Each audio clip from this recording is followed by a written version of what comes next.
Hello जिक्स, कैसे हैं आप सब। आज की इस वीडियो में हम बात करेंगे बाइडेन की हॉस्टाइल स्टेटमेंट के बारे में जो उन्होंने पाकिस्तान के बारे में दी है। बेसिकली उन्होंने पाकिस्तान को कहा है कि ये बिल्कुल फारिग नेशन है और हमारे जो न्यूक्लियर असासे हैं उन पर भी सवाल उठा दिया है। तो हम जानने की कोशिश करेंगे कि बाइडेन ने किस तनाजुर में ऐसी बात की है पाकिस्तान के बारे में। बहुत बड़ा स्टेटमेंट है ये, कोई आम बात नहीं है। और इसके बाद हम देखेंगे कि पाकिस्तान में डिफरेंट जो टॉप ऑफिशियल्स हैं, जो पाकिस्तान में जो लोग बैठे हैं, टॉप पॉलिटिशियंस हैं, उनकी तरफ से क्या रिस्पांस सामने आया है। मतलब हम जो कुछ प्रोमिनेंट पर्सनैलिटीज़ हैं उनके हवाले से देखेंगे कि उन्होंने किस तरह, पाकिस्तान की स्टेट ने किस तरह काउंटर करने की कोशिश की है। और एंड पे हम जानने की कोशिश करेंगे कि ये जो रजीम है जिसको इम्पोर्टेड सरकार भी कहते हैं, मतलब इल्ज़ाम यही लगता है कि ये अमेरिका की बैकिंग से बनी है, तो उनके अब ताल्लुकात मतलब उस हवाले से क्या फ्यूचर है अमेरिका बहादुर के साथ हमारे ताल्लुकात का इस हुकूमत के अंडर। तो ये जानना भी बहुत ज़रूरी होता है कि इस तरह के बयानात कहाँ से निकलते हैं। मतलब कोई बंदा बैठे बिठाए ऐसी बात कैसे कर सकता है। क्या उससे कोई सवाल पूछा गया था या उसने एवं ही बैठे बिठाए दे दी। तो ये बहुत ज़रूरी है इसको जानना कि बाइडेन ने ये स्टेटमेंट कब दी और कैसे दी, क्यों दी। तो बेसिकली डेमोक्रेटिक पार्टी का एक इवेंट चल रहा था, वहाँ पर बाइडेन ने एक स्पीच की, वहाँ पर बातचीत वो कर रहे थे और उस दौरान ये एक मतलब पाकिस्तान का जिक्र है सिर्फ 2 बार।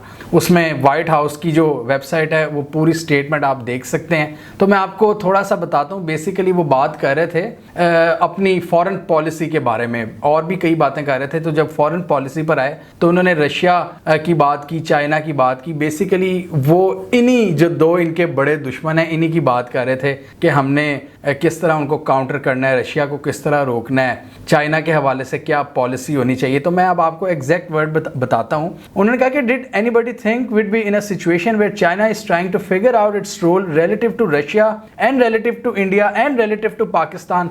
मतलब आप देखिए उनकी फॉरेन पॉलिसी में वो उनके जहन में पाकिस्तान भी है। मतलब वो बात कर रहे हैं कि चाइना के रिलेशंस, क्योंकि चाइना अमेरिका का है एक कांस्टेंट एनिमी। रशिया भी है लेकिन चाइना से इनकी एक लॉन्ग टर्म बैटल है। तो उसके हवाले से वो डिस्कस कर रहे हैं कि चाइना का जो ताल्लुकात हैं रशिया के साथ, चाइना के ताल्लुकात भारत के साथ, चाइना के ताल्लुकात पाकिस्तान के साथ, वो कह रहे हैं कि हमें इस पर काम करना चाहिए। और फिर उन्होंने कहा कि मैंने शी जिनपिंग के साथ बड़ा सफ़र किया हुआ है, मैं उसको जानता हूँ, ओबामा दौर में ये मेरी जिम्मेदारी थी। बेसिकली वो कह रहे थे मैं चाइना को बड़े अच्छे तरीके से जानता हूँ। और फिर वो शी जिनपिंग पे आए कि ये एक बंदा ऐसा है कि इसको पता है कि इसने क्या करना है, लेकिन इसके भी बहुत ज़्यादा चैलेंजेस हैं। यहाँ पर वो कहते हैं कि how do we handle that relative to what's going on in Russia. उन्होंने कहा कि मतलब ये चाइना की बात कर रहे हैं। और फिर कहते हैं कि and what I think is may be one of the most dangerous Nations in the world,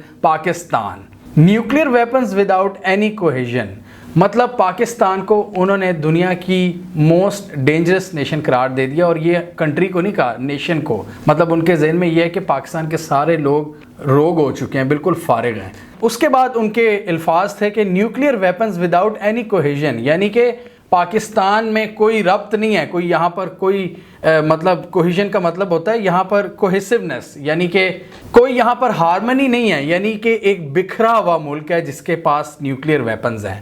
तो एक बार फिर इन्होंने हमारे न्यूक्लियर वेपन्स को हिट किया और इस तरह की बात की है। मतलब पूरी नेशन पर इन्होंने सवाल उठाया है। अब ऑब्वियसली इस हवाले से पाकिस्तान से तो यही रिस्पांस आना था कि हमारे जो न्यूक्लियर असासे हैं वो मजबूत हाथों में, हमारा नेशनल कमांड एंड कंट्रोल जो सिस्टम है वो बहुत मजबूत है। और इसमें कोई शक नहीं है, इस हवाले से पाकिस्तान की जो रैंकिंग है वो भी पहले से बहुत ज़्यादा इम्प्रूव हुई है। ये पाकिस्तान का जो न्यूक्लियर प्रोग्राम है उस हवाले से कोई ऐसी खबर नहीं आई।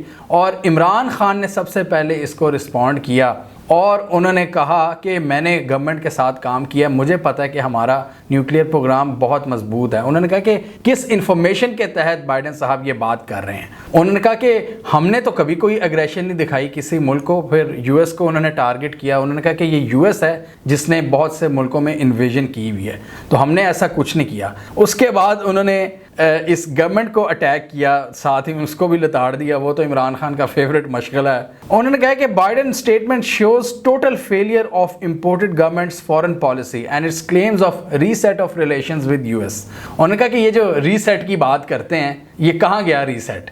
Is this the reset? This government has broken all records of incompetence. और उसके बाद उन्होंने कहा कि सबसे बड़ी फ़िक्र मुझे यही है कि ये जो चोरों की हुकूमत है ये NRO 2 ले चुकी है और इनको मुल्क की इकॉनमी और नेशनल सिक्योरिटी का कोई ख्याल नहीं है। ये मुल्क के लिए एक ख़तरा बन चुके हैं, ये बिल्कुल नाअहल हैं जिनसे मुल्क नहीं संभल रहा। अब पाकिस्तान के जो प्राइम मिनिस्टर हैं शहबाज शरीफ, उनकी भी एक स्टेटमेंट आई, उन्होंने भी ट्वीट की और उन्होंने लिखा कि टिपिकल बात लिखी कि पाकिस्तान एक रिस्पॉन्सिबल स्टेट है, किसी को कोई शक नहीं होना चाहिए। मतलब नाम नहीं लिया बाइडन का शहबाज शरीफ ने। और उसके बाद नवाज शरीफ की भी ट्वीट आई, उन्होंने भी यही कहा कि बड़ा रिस्पॉन्सिबल स्टेट है पाकिस्तान, नाम नहीं लिया बाइडन का। तो जो इन पर इल्ज़ाम लगता है कि जी ये अमरीकी पिट्ठू हैं, ये उनकी मदद से हुकूमत में आए हैं, उनके मफादात का तहफ़्फ़ुज़ कर रहे हैं, तो अब फिर लोग यही कहेंगे ना कि आपने नाम क्यों नहीं लिखा, क्या डरते हैं आप बाइडन से?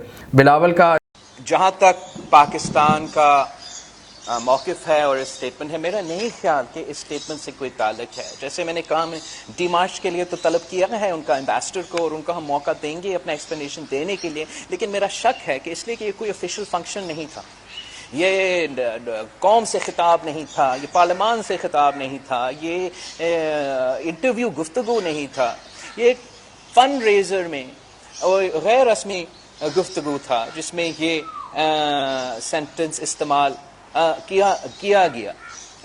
तो उसको उस अंदाज से पेंडिंग उनका अपना एक्सप्लेनेशन वो हमें दे दे। लेकिन मेरा शक है कि इस तरीके से हम उस स्टेटमेंट को देखेंगे। फॉरेन ऑफिस ने भी एक हल्की फुल्की स्टेटमेंट दी कि जी इसका क्या तनाजुर है। उसके बाद जी मैं गया फॉरेन ऑफिस के पेज पर तो पता लगा जी पाकिस्तान ने एक स्ट्रॉन्ग डिमार्च सेंड किया है अमेरिका के सफ़ीर को, यानी थोड़ा बहुत प्रोटेस्ट किया है। और इस पर मैं देख रहा था कि मरीम नवाज़ इमरान खान को लताड़ रही थी कि तुम हमें क्यों कह रहे हो, तुम उनको कहो ना। मरीम नवाज़ ने कोई ट्वीट नहीं की इस हवाले से, लेकिन उन्होंने इमरान खान को ज़रूर टारगेट किया और इस हुकूमत के किसी नुमाइंदे ने बाइडन का नाम नहीं लिया। बिल्कुल वो जिसे कहते हैं ना ऊपर से एक जेनेरिक स्टेटमेंट दे दी कि जी हमारे असासे महफूज हाथों में, इसमें किसी को कोई शक नहीं होना चाहिए। अब सवाल यही पैदा होता है, ये जो बहुत से लोगों के जहन में ये सवाल होगा कि ये तो मतलब इम्पोर्टेड गवर्नमेंट है जो इसके बारे में मशहूर है और ये इनकी सपोर्ट से आई है, तो फिर इस तरह का अग्रेसिव बयान, मतलब बहुत ही डेंजरस किस्म का बयान क्यों दिया है अमेरिकी सदर ने। हालांकि हम देख रहे हैं कि हमारे तो ज़्यादातर जो टॉप ऑफिशियल्स हैं इस रजीम के, ये तो होते ही अमेरिका हैं। अभी आप देखें इसहाक डार भी शायद अभी अमेरिका में बैठा हुआ है, इससे पहले बिलावल साहब ने पता नहीं कितने विज़िट वो कर चुके हैं। पाकिस्तान के जो आर्मी चीफ़ हैं कमर जावेद बाजवा, वो भी 1 हफ़्ते के लिए गए थे अमेरिका में। इससे पहले शहबाज शरीफ भी गए हुए थे, इससे पहले ISI चीफ भी गए थे। तो जब आपके टॉप ऑफिशियल्स चक्कर लगा रहे हैं अमेरिका के, और जी वही जैसे इमरान खान कह रहे हैं कि ताल्लुकात में रीसेट की बात हो रही है, तो क्या ये है रीसेट? ये समझ से बाहर है कि ये क्या किया है बाइडन ने। और बाइडन के हवाले से वैसे तो बाइडन पर ये इल्ज़ाम लगता है, उनके बारे में एक टर्म है कि स्लीपी जो, यानी कि वो बहुत ज़्यादा मतलब नींद की नशे की हालत में होते हैं, क्योंकि बहुत ज़्यादा उनकी उम्र हो चुकी है। तो कभी वो किसी रूह से सलाम करने चले जाते हैं, मतलब कोई खड़ा नहीं होता लेकिन इस तरह वो करते हैं। और कभी एक दो बार उनसे गलतियाँ भी हुई हैं, कभी वो बेचारे सीढ़ियाँ चढ़ते हुए गिर जाते हैं। तो वो इतने बूढ़े हो गए हैं। तो ये स्टेटमेंट, अगर ये कोई समझ रहा है कि ये पाकिस्तान के हवाले से स्टेटमेंट ये बिल्कुल कैजुअल थी, तो ये कैजुअल बिल्कुल भी नहीं थी। ये जो वर्ड्स हैं ना, ये जो इन्होंने यूज़ किए हैं यहाँ पर, प्रेसिडेंट्स की वैसी स्टेटमेंट्स कैजुअल नहीं होती इस हवाले से। जो उन्होंने कहा कि nuclear weapons without any cohesion, ये बड़े सोचे समझे अल्फाज थे। ये बहुत ज़्यादा यहाँ पर तशवीश की बात है। अब इसमें क्या पॉसिबिलिटी हो सकती है? हमने भी कई वीडियोस बनाई हैं इस गवर्नमेंट की, इस रजीम की, यूएस के साथ इंगेजमेंट की। यूएस, ये हम बहुत दफ़ा कहते हैं कि अब तो पाकिस्तान की सारी इंगेजमेंट्स सिर्फ यूएस के साथ ही हो रही हैं। उनका जो सफ़ीर है डोनाल्ड ब्लूम, वो कभी तोरखम का विज़िट कर रहा होता है। उनका ट्रेड रिप्रेजेंटेटिव बाइडन का जो खसूसी नुमाइंदा है, वो यहाँ चैम्बर ऑफ कॉमर्स और पता नहीं कहाँ कहाँ जा रहा होता है। बिलावल बड़े अच्छे तरीके से उनके सेक्रेटरी स्टेट ब्लिंकन से मिल रहे होते हैं। शहबाज शरीफ बाइडन को नेक ख्वाहिशात भेज रहे होते हैं। तो और अमेरिका की इतनी ज़्यादा एक्टिविटीज़ जो इस वक्त हो रही हैं, जो जैसे कई लोग कहते हैं कि ऐसे लगता है कि पूरी आपकी पॉलिसी अमेरिका ही डिक्टेट कर रहा है। तो ये बयान क्यों दिया है? तो इसमें फिर कई पॉसिबिलिटीज़ हो सकती हैं। इसमें आप ये भी कह सकते हैं कि हो सकता है कि अमेरिका जो मुतालबात कर रहा है इनसे, वो इनसे नहीं पूरे हो पा रहे पब्लिक प्रेशर के ज़रिए। और ये मुतालबात क्या हैं, ये मैंने इस वीडियो में डिस्कस किया था। हमने बड़ा काम किया इस हवाले से, पाक अमेरिका रिलेशंस पे हमने बहुत ज़्यादा काम किया हुआ है। और अमेरिका की 3-4 डिमांड्स हैं पाकिस्तान से। एक तो ऑब्वियसली ये कि सी पैक के हवाले से वो कह रहे हैं कि इसको डिस्टर्ब करो, रशिया के पास बिल्कुल ना जाओ, रशिया से गैस का तो सोचो भी मत, ये रेड लाइन है अमेरिका के लिए। अफ़गानिस्तान में हमें अकोमोडेट करो, ठीक है, ये बहुत बड़ी रीज़न है, इसको भी हमने डिस्कस किया हुआ है कि इमरान खान की गवर्नमेंट शायद उतना अकोमोडेट नहीं कर रही थी अमेरिका बहादुर को। और इसके अलावा भारत के साथ ज़्यादा पंगेबाजी मत करो, भारत हमारा लॉन्ग टर्म कप्तान है इस इलाके में।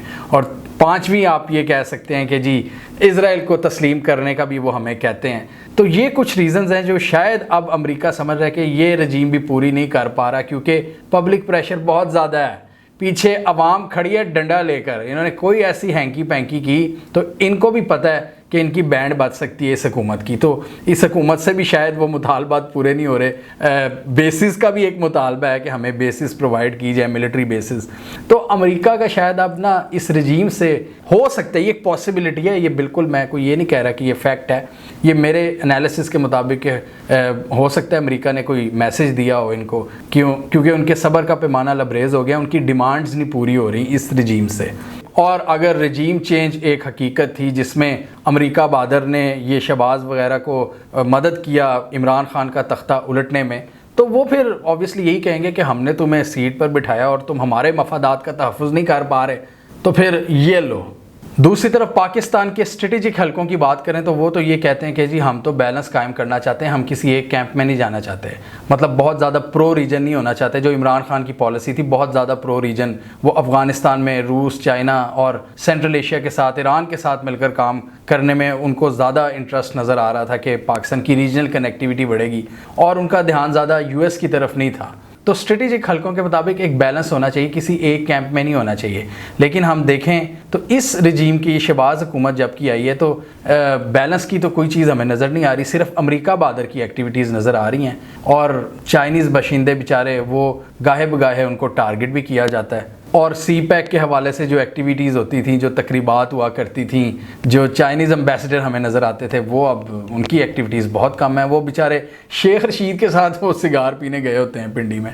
तो ये कुछ बड़ी जिसे कह सकते हैं कि बड़ी अजीब व गरीब किस्म की डेवलपमेंट हुई है, ये जो बाइडन ने इस तरह का बयान दिया। और ये वक्त आने पर मज़ीद क्लियर होगा कि इस रजीम के अमेरिका बहादुर के साथ किस तरह के ताल्लुकात होते हैं, और क्या अमेरिका बहादुर इस वीक रजीम के पीछे खड़ा होगा भी कि नहीं। क्योंकि हिस्ट्री हमने ये देखी है, चाहे वो तालिबान हो, चाहे वो तुर्की में उर्दगान हो, अमेरिका ज़्यादातर पावरफुल लोगों के साथ एंड पे डील कर लेता है और वो कमज़ोर लोगों के साथ ज़्यादा देर खड़ा नहीं होता। ये एक पैटर्न देखा है अमेरिका बहादुर का। तो शायद वही अगेन मैं कह रहा हूँ कि ये एक फैक्ट तो नहीं मैं कह सकता, अल्टीमेट रियलिटी नहीं है, बल्कि एक एनालिसिस मेरा ये है कि शायद अमेरिका बहादुर को इस रजीम में वो ताकत नज़र नहीं आ रही। उनको भी पता लग गया कि ये कमज़ोर, एक वीक, एक अनपॉपुलर एक रजीम है, और इसके पीछे ज़्यादा देर तक खड़ा होना ये हमारे मफादात के लिए भी नुकसानदेह हो सकता है इस रीजन में। तो बाइडन के बयान को आप इस तनाजुर में भी देख सकते हैं। वैसे तो मैंने लास्ट वीडियो में भी यही डिस्कस किया था कि बाइडन साहब ठोकी धमकियाँ लगाने के माहिर हैं, और इनको पता होना चाहिए, इनको ये ज़्यादा फ़िक्र करें अपने दोस्त भारत की कि उसका न्यूक्लियर प्रोग्राम सेफ हाथों में है या नहीं। और इस तरह के बयानात देकर अमेरिका इस बात को रीअफर्म करता है पाकिस्तान के आम लोग, जो एक लेमैन नैरेटिव है यहाँ पे आम बंदे का कि जी अल्टीमेट टारगेट तो हमारे न्यूक्लियर असासे ही हैं। और इस तरह के बयानात देकर फिर क्लियर लगता है कि अमेरिका का टारगेट हमारे ये न्यूक्लियर हथियार हैं, जो पाकिस्तान की बका के लिए एक बहुत ज़रूरी एलिमेंट है। नेशनल कमांड एंड कंट्रोल जो सेंटर है, उस हवाले से अभी तक उन्होंने जितना काम किया वो हमारे सामने है। पाकिस्तान के जो न्यूक्लियर हथियार हैं वो मजबूत हाथों में हैं। हमें कमेंट सेक्शन में बताइए आपके ख्याल में आप इस बयान को किस तरह देख रहे हैं। क्या आपके ख्याल में अमेरिका बहादुर इस रजीम से उकता चुका है? क्या उन्हें भी पता लग गया कि ये हमारे लिए भी कुछ नहीं कर सकते? या बाइडन का ये बयान जेनेरिक था रूस और चाइना के तनाजुर में, मतलब पाकिस्तान का वैसे ही नाम आ गया? कमेंट कीजिए। इसके अलावा हमारा यूट्यूब चैनल सब्सक्राइब कर लें, साथ ही वो बेल आइकॉन भी दबा लें ताकि वो स्टोरीज़ दुनिया भर से पाकिस्तान से जिनकी मेन स्ट्रीम मीडिया पर प्रॉपर कवरेज नहीं होती, हमारे प्लेटफॉर्म के थ्रू आप तक टाइम पर पहुंच जाएं।